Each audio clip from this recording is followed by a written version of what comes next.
Hi, this is Lori, better known as Kuru.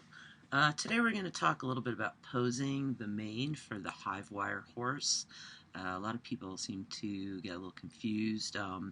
There's definitely sort of some rules, but of course once you learn them, the fun is in breaking them, of course. But anyway, I'm going to kind of run through the basics here. This may not be what Paul thinks is the basics, but this is how I've been using him for the last several months, so hopefully this will be of help. I'm going to mainly be working in Daz Studio 4.6, mostly because the preview abilities and the more fluidity in posing, you'll see the difference as I work. It's just a lot easier. That's the one thing that I'm not crazy about in Poser. But I will bounce back and forth between Daz Studio and Poser here a little bit to help you, those of you who are not familiar with Daz Studio. So, alrighty. So the big, really important thing is you're always going to do all of your posing of the mane, the tail, and the fetlocks from the HiveWire horse. You're not going to select the mane or the fetlocks, etc. So select your HiveWire horse in the scene. In here in Daz Studio, it'll be like this. If we go over to Poser, here you'll see HiveWire horse body. And under that, you'll see your actor, and you're going to see your head, your body, your mane, your tail, and your fetlocks. You're always going to pose from these. So in this case, HiveWire horse, and you'll see HiveWire horse selected over here, actor, mane, and then we have all, center, forelocks, left, right, and we'll talk a little bit about the adjustments. So anyway, those will be the primary things that we'll be working with. This is Poser 9, and then back over here, we're in Daz Studio. And you'll see HiveWire horse, and here's your parameters window. And again, you'll see actor, head, body, mane, tail, fetlocks. Select your mane. Actually, in this case, in Daz Studio, you're going to want to select each individual thing. You're not going to want to have, like, if you select this, you're going to see every single morph, and it'll drive you a little bit crazy. That's not a good way to work, so I wouldn't recommend that. I would recommend going into each individual guy and working from there. So there's your all your all morphs, all your center morphs, all your forelocks, etc. So, and same over here. You're going to see all, and it's just done differently, obviously, in Poser. Then you have your center, forelocks, left, right, and adjustments. One of the big things that you'll see is a little different in Daz Studio. Let's go to all, and we go to left. Here they use 100%. So there's your basically your one. You have 0% and 100%. Now for over here in Poser, let's go to all down left would be 1.00. Boom. Okay. So let's reset that. And then, yeah, so obviously that's how you reset in Poser. Over here in Daz Studio, you just take it back to 0. So, anyway, let's talk about, I'm going to skip all for right now, and we're actually going to go to, I want to start with the basics, so we're going to go to left. Alright, so say we want our mane to be on the left. All of it is going to go to the left side. First you would select, boom, mane left. And you would decide how much you want it to be left. Do you want it all the way? Sometimes that's a problem. As you can see that we have a little bit of bleed through there. So you might want to do it just a little bit less. Okay, so then you decide how long you want it to be, or how far left you want it to be. And let's say, well, okay, I like that, but that's not the right length. So, boom, here's shorten and lengthen our mane. Okay, that's under mane length left. And again, that would be the same over in Poser. Let's go ahead and put it down left, mane left, and I'm going to say 0.9. It's a lot. The dials in Poser are kind of clunky, so I tend to use numeric, just go in and put in a number instead of trying to do pure fluid posing. And here we're going to say, okay, well, I want his mane to be as maximum as it can, which would be 1. 1.00. Okay, so we have that. All right, so right now I'm going to go back and work mostly in Daz Studio, but again, all the same things apply. It's just the dials are a little bit different in how the number scheme, instead of being, 1 to 100%, it's 0 to to 1.0. So, all right. So anyway, we have our main long. The one problem, this is still something that I might try to get him to fix next year. We had this problem with the Mill Horse and the Daz Horse 2.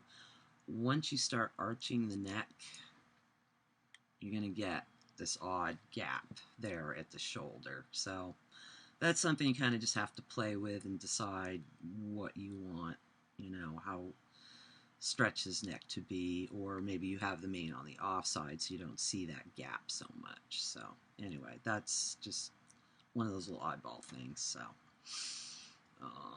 okay, back to our left mane. All right, so basically if you're working with the mane on the left, you're going to start with these dials that are under mane left. So you can curl the bottom so it comes out a little bit like that. Goes both ways. Of course, that way you wouldn't want to go. Bottom sway. Oops, sorry. So you can sway as if the breeze is blowing it that way. Bring it that way. I haven't done a whole lot with the decorative twists. That's just kind of a personal thing. It's interesting. That's something you can play with, certainly. Now, mane full, what's going to happen there is it's going to add some fullness to the mane. And again, normally I wouldn't use that at maximum unless you're going for some type of blowing mane. I usually set that kind of somewhere, 10 to 20%. That just kind of gives you a little bit of idea what that looks like. Again, if you're trying to go for a little more of a flying mane, that might be kind of fun. You might have to just play with it and see what you think. It's definitely all personal preference. Normally, again, though, I tend to start with a fairly low deal there. So, okay, so, we're getting this, let's give him a little sway. Wind's blowing that way. Mane messy, again, just kind of gives it a little more of a random look. So you can play with that, to see how much you want of that. Now, out can be handy, again, if you want your mane sort of blowing a little bit more in the wind, it'll lift it. It's a little bit different than the mane left, where it just lifts the whole mane. So here, the mane out left just kind of gently. It's a little more of a gentle motion. And then mane split left, again, that's not one I use all that much. I would use that under all. What that does, it's a little awkward. I wouldn't recommend using that. So anyway, so there's your basic left mane. Your right is going to have the same exact things, except it'll do it all on the right. So essentially that's the same deal. So let's go ahead and reset. Whoops, that's the one thing. Going to 0 here is a little tougher. Some of these go both ways. So 0, 0, 0, left. Oops, see? And you can go the other way too. Again, there's a lot to experiment with here. I mean, there is so many things you can do here, so it can be a little overwhelming to start with. So anyway, let's just reset, reset,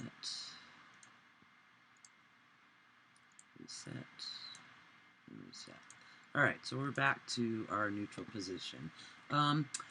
One thing actually I should mention here quickly, let's just go ahead and do mane left. You see there's not a big gap, but there's kind of like a little gappiness between. There you want to go to all, and there's mane width right here, and that I normally set, depends, play with it, it depends on your pose. I'll usually set that fairly high. Again, it just gives your mane a little more cohesive feel. So that's something that does affect the mane in the left and right positions. So let me go back and we're going to reset this, and we're going to go to the right, mane right. Okay, let's make it nice and long since it's on the off side, and give it a little sway. Same deal. So in essence, you know, same deals, depending whether you're going to show the mane on the near side or the off side will affect some of your decisions, because you can sort of hide a certain amount of things if you're doing it on the off side. So anyway, let's reset this guy. That's your basic mane left and right. Okay. So let's go ahead and bring it back to the left. And here I'm going to talk a little bit about some of the things you can do to break the rules. In essence, you're going to go over to your all, and this is where you add some of your crimping and your waving. There is, let's see, yeah, mane, crimp, front, back, all. Let's go ahead and reset these guys. So this is basically how you make your wavy mane. This is the fast, easy way to do it, is selecting the mane, crimp, front, back, all. You play with that, how much you want. And then normally you do it in conjunction with mane, crimp, side, side, all. So that way you get the most sort of more organic look by just using one or the other. So that's how you that's how you add your curl. And that will work no matter if the mane's on the left side, the right side, or up and flying back. The one thing that does do that you'll see here is it also affects the forelock. I tend to want to let my forelock be have a crimp of its own. So normally there you can actually get rid of a little bit of crimp by going over to forelock, bangs, crimp combined, and adding either more, which I usually don't want. I usually want a little bit less. You know, because it's just, especially once the mane gets long, if we go back over to left, mane length, it's going to lose a little bit of its curl. So there you might want to add a little more crimp, and that's back at all. But look what it's doing to the forelock, unless the forelock's really long. So you go over to your forelock, and, well, I want them forelock a little bit longer anyway, but it's still too kinky. So then I'm going to actually detract some of that. Okay, and again, well, we'll get into the forelock later. Let's go back to the mane. All right, so we have our mane basically posed the way we want to for the left. Then we say, okay, well, decided, you know what, I don't want it on the left. I want it flying backwards. So we're going to reset that. And we're going to go ahead and we'll leave the kink in for now. Now, if you want the mane kind of a more flying back position, you're basically going to go to center. And there you have your mane front and back. And that does exactly what it says. It's a little odd sometimes with too much kink, so you might want to lessen. Again, that's under all. Let's go ahead and reset that for now. Okay, so under our center, here we can put it front and back, and literally right now it's straight front and back. Okay? So to give it a little side to side, oops, wrong thing, we're going to go over to all. Now all, we have all kinds of options. We have mane, bend, wave, which is exactly what it does. You know, bends and waves it to a certain degree. There you can see a little bit of the bend in the wave. You're going to see a little more if you go back to center. Mane full. This is where you will use mane full a lot more. And so all of a sudden now you have a lot more thickness to the mane. You know, so it gives you a little more variation. Especially with the new coats, my new Ultra 2 series, the ones that have black and then white and then black. Adding fullness to the mane, if you're in the up position, you would do it under center. And if you're doing a left or right, you would do a little bit mane full left or mane full right. That will help kind of what I call bleed through. It just gives the mane a little more natural look instead of leaving it totally flat. on the white and the black ones. Okay, let's go back to our center. Here again, too, this is where you would control the length of the mane when it's flying out behind. Gosh knows it can get really long. So we get a lot of fun with that. Now, this is where we get to have a little fun where it's flying back, is we can add a little mane bend wave. There's the mane side wave, which, bends it a little bit that way, like that type of movement. So you can play with that. Mane twist can be really handy, but use it sparingly because it does get odd very quickly.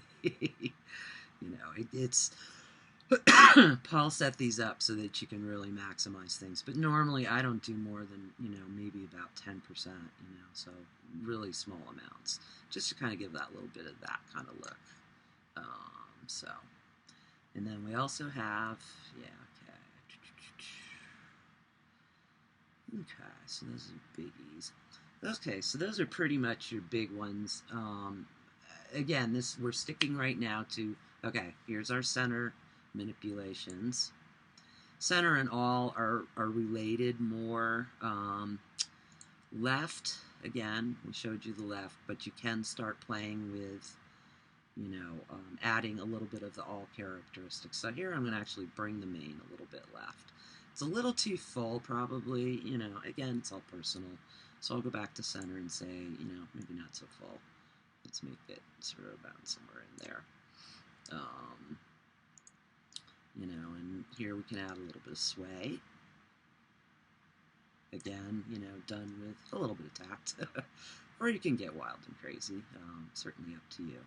So you can start mixing those all, features like mane bend wave and mane side wave, along with the center, front and back. The one thing that can happen, say you're really left here, is you'll notice the center, when it's front and back, you start to get this kind of lumpiness. Sometimes it can work for you, sometimes it doesn't. But the more it's close to zero, it'll be smoother, so you won't get quite such dramatic oddness there. So again, that's just something to play with. Mane full. It can get more radical the more full the mane is. So all of these you just kind of have to play with and see how they work for you. So let's go ahead, and for right now, I'm going to totally. This is a really handy thing, and I don't know if you're aware of it. If you're in Daz Studio under HiveWire Horse, you go to Poses, and this was a really neat thing that Paul added. I think it's just a godsend. So you've been messing around with the mane for a while, and you're going, blah, okay, fine, I want to start over. Instead of going back and zeroing all those dials, go into your Poses under Horse, and you'll see 0 fetlocks, 0 horse, 0 mane, and 0 tail. Click on 0 mane, boom, you're just back to ground zero. Over in Poser, again, that'll be under Poses. For me, it's under my library, HiveWire 3D Animals. Poser takes a little longer to load. And again, under HiveWire Horse, under Horse, 0 mane. And boom. And you actually do that under the HiveWire Horse. You do not do that under the HiveWire Mane.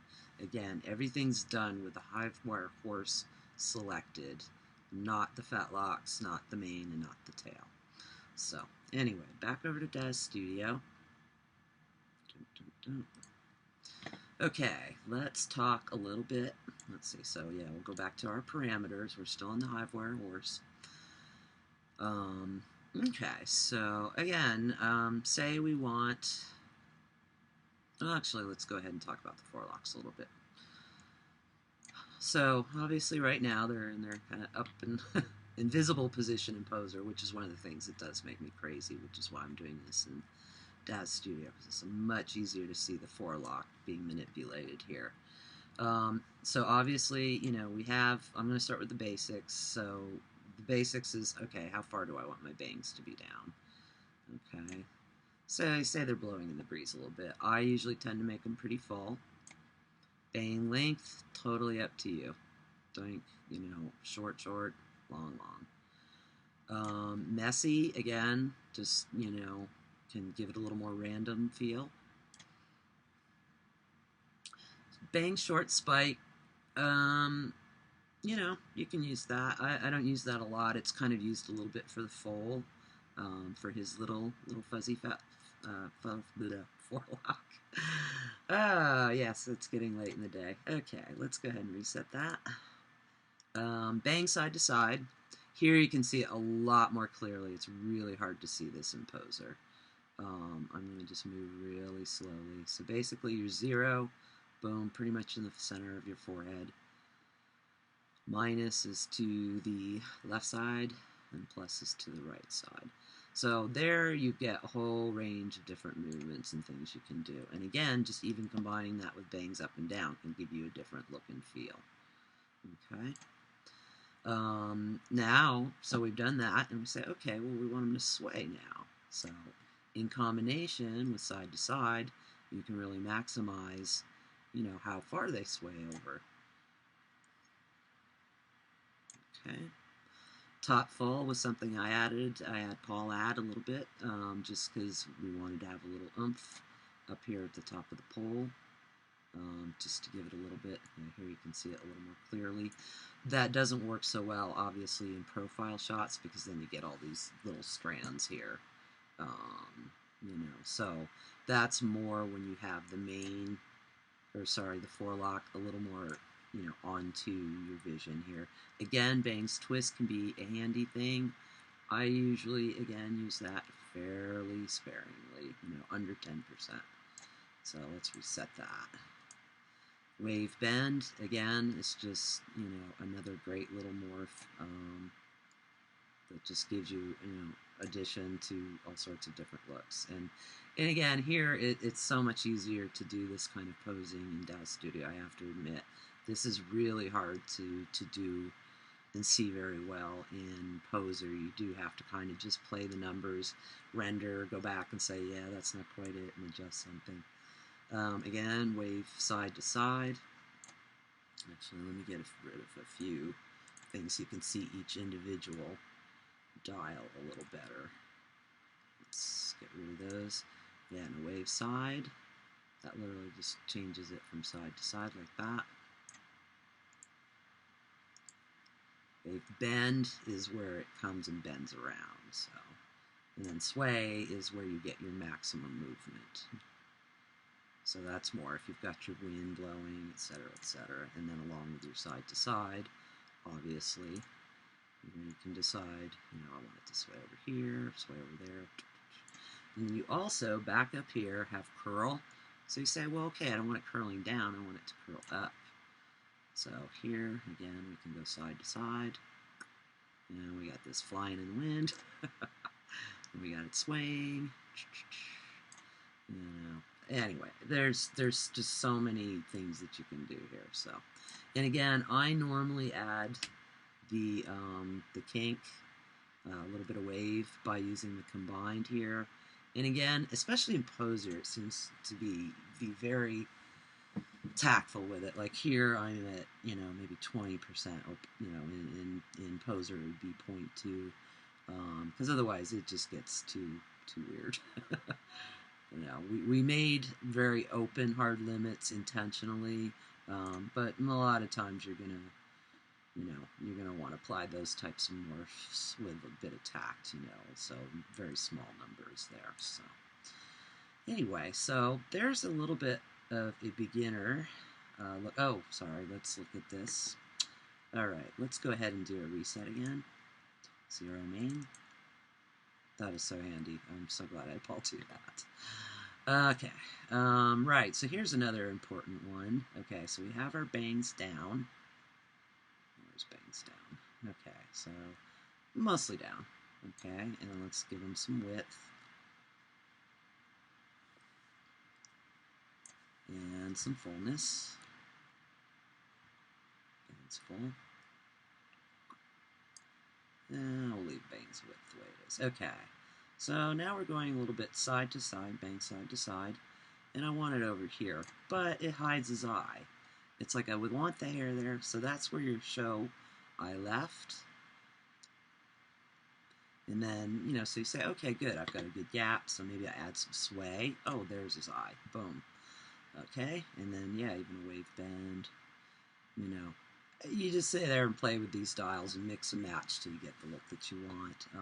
The thing I would suggest for somebody new to this is to go in and literally just play with each individual dial individually. Zero main. You know, just so you get a sense of what all of these things do. So bangs down is obviously pretty self-explanatory. Bangs full, pretty self-explanatory. Length, shape, zip. Again, the messy just kind of adds a little bit of randomness to it. Short spike probably isn't going to be something we're going to use a whole lot, so I'm not going to talk that much about it. Side side obviously will be very important, where the forelock lies on the horse's head. Bang sway is just a wonderful morph tool. I use it constantly. The top fold gives a little more height to that. Wave bend. You know, again, the twist is a great tweaker, but, you know, literally sometimes you'll be using like 1 or 2%. I mean, just tiny amounts. I use a lot of bang width normally, but if you look, it will start to run into the ears. So again, that's something to just take into consideration, you know, depending on how full you've made it and where it's laying on the horse's head. So you might need to adjust the width so it's not running into the ears. And the show the eye left, if you've got it over the left, is great. Let's go ahead and reset it again. And let's see, bangs down. Bangs full. Give it a little width. Okay, now we're going to go over the right here. And so side to side, bang side to side, and we'll go over here to the right, okay? And then here we'll have our show eye right. And it's like, okay, so we're still not seeing it, so do we bring the bangs down a little more? We can do that. We can sway them. Boom. We can twist them a little bit. The wave side to side. So anyway, that gives you an idea of what you can do with the bangs. You know, and then of course, yeah, if you want a blown back look, that's a little trickier. I've gotten it to work mainly by bangs down going in reverse. I still keep the bangs full. Yeah, so that's the maximum the bangs can go up. You know, so if you're wanting kind of a blown back look, that is as far as they go. So, you know, you can play a little bit with side to side. Let's bring it around over here. You know, and then this is where the little bit of a twist can be handy. If you're not getting quite enough twist from the side to side, you can get a little more twist there. And then you can also use bangs curl front to bring it down a little bit. So anyway, that's something you can play with. And again, sometimes if you make those a little bit shorter compared to the rest of your mane, so like you've got the mane blowing back, you're going to end up with a little bit of a gap. That's sort of inevitable. So I'm kind of rambling a bit all over here. So needless to say, if you guys have questions on this stuff, feel free to contact me, you know, and ask any specific questions. So let's go ahead and go back and zero our mane again. So the other thing that you're going to see in the all is the all down left. I didn't even realize. I normally don't use the all down left and the all down right dials. You certainly can. That's just a personal preference. I tend to want to split them myself. As you can see, it resets the other dial when you do that. So,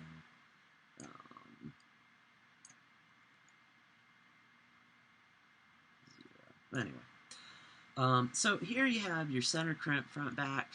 What that means is it's taking the center section, if you notice, there's, yeah, actually, if we put a little width here, so when we add some fullness, you can see the sections a little bit easier, that there's a center. Yeah, here we go. So there's your center, your middle, and your outers. So center, middle, outer, center, middle, outer. So that's what those are referring to, where it says center, crisp, crimp front and back. It's going to just crimp the front and the back, and then you can also crimp side to side, which basically front and back is literally, it'll make the kink from front to back. Side to side is side to side. Yeah, so there you can see it really clearly. And that's for really finessing, and doing a very elaborate mane pose.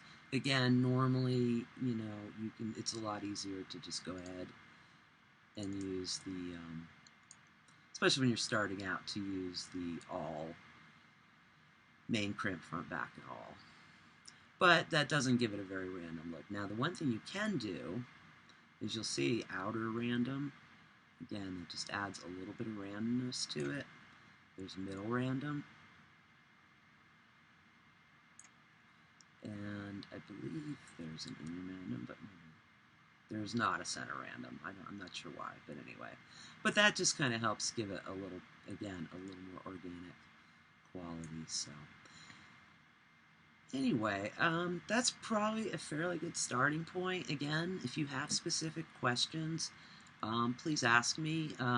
What I might do is go through and actually work up a pose, and I'll record that for you guys. So obviously we'll also have one on the tail, and I'll have another video blog on the fetlocks. But for now, that'll give you some things to play with on the mane. Enjoy and have fun, and we'll talk to you next time. All right.